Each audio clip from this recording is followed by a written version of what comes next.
Okay friends, to get started on replacing our throttle body, the first thing we have to do is locate it.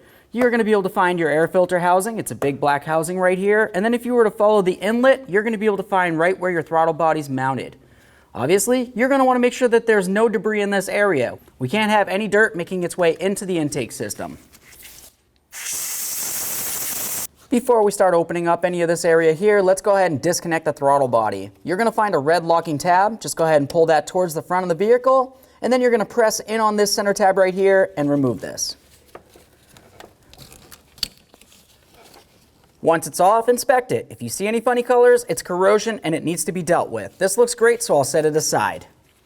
Now let's remove our inlet tube.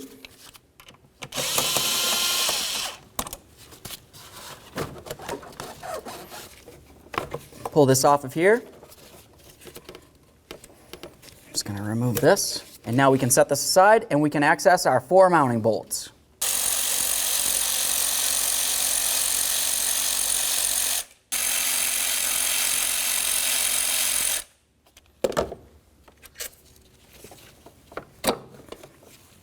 There it is, friends.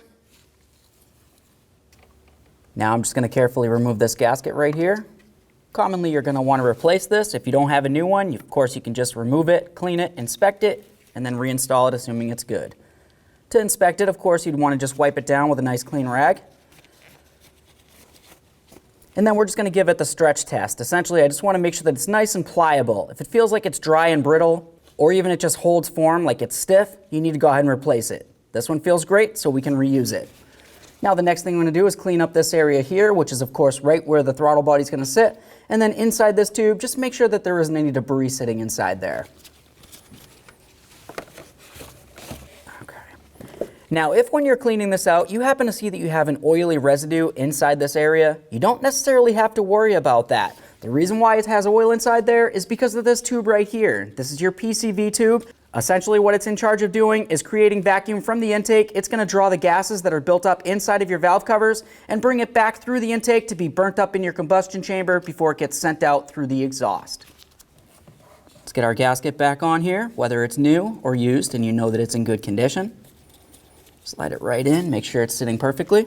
Now it's time to install our brand new throttle body. When we do this, of course, you're going to want to make sure that you have the wiring harness facing towards the passenger side and up. If you have it upside down, obviously it isn't going to function properly.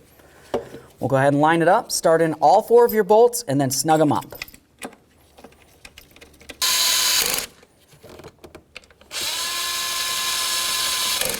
After you have all your bolts snugged, let's go ahead and torque these to 89 inch-pounds in a crisscross pattern.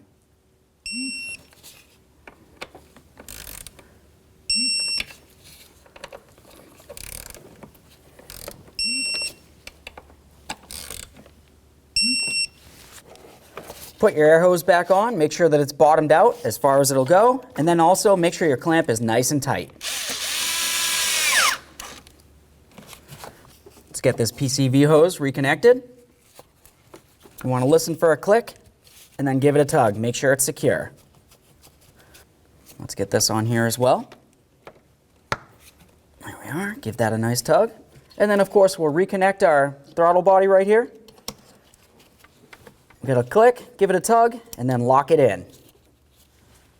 Okay friends, we got the throttle body in there. What's left to do now? Now you want to go ahead and hop inside the car, you're going to start it up. Make sure you don't have a check engine light. Assuming everything looks good, go ahead and take it for a road test.